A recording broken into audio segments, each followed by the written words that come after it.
기도를 하는데 갑자기 예배자라는 찬양 가사가 떠올랐어요. 아무도 예배하지 않는 그곳에서 주를 예배하리라. 누구도 증거하지 않는 그곳에서 나 주를 증거하리라. 아무도 누구도 손이 닿지 않았던 그곳.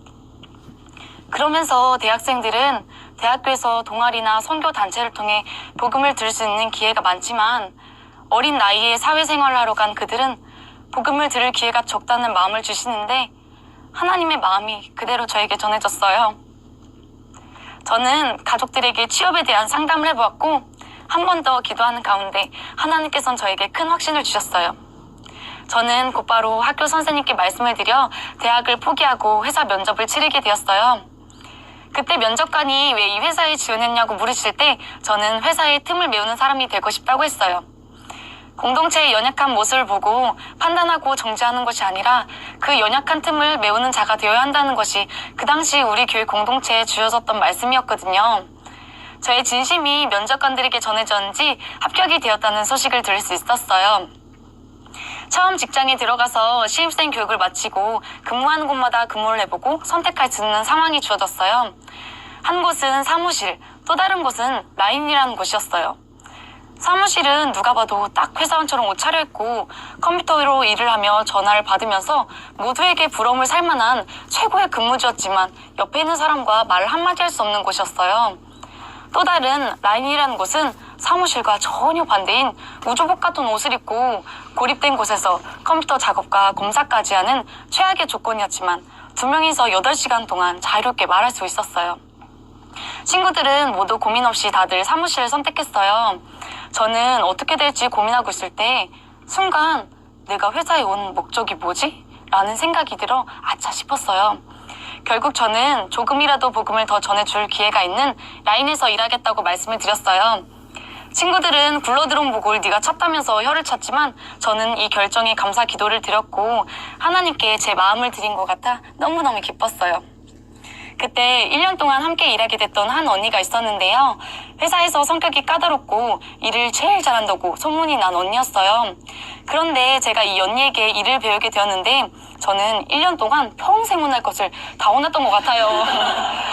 어떤 업무는 컴퓨터를 한 번 잘못 누르면은 순식간에 5천만 원 이상 회사에 손해를 끼치는 일이었기에 더 조심을 해야 했어요. 혼이 나다 지친 어느 날은 야간 근무 중에도 엄마에게 전화를 해 울기도 많이 울었고 단 하루도 눈물이 마를 날이 없었어요. 하지만 언니를 처음 봤을 때부터 계속 기도를 해왔고 나를 통해 예수님을 보게 해주실 거란 마음으로 최선을 다했어요. 그렇게 차츰차츰 그 속에서 인내를 배우고 사람의 마음을 읽는 것이 어떤 건지 배우게 되었어요. 그동안 저는 동박이의 모습 그대로 품어줄 수 있는 사람들 속에서 보살핌을 받았기 때문에 상대방의 마음을 헤아릴 수 없는 가장 큰 단점이 있었어요. 그런데 이 기간 동안 까다롭다는 사람의 마음까지도 읽을 수 있도록 하나님께서 훈련시켜 주셨다는 것을 알 수 있었어요.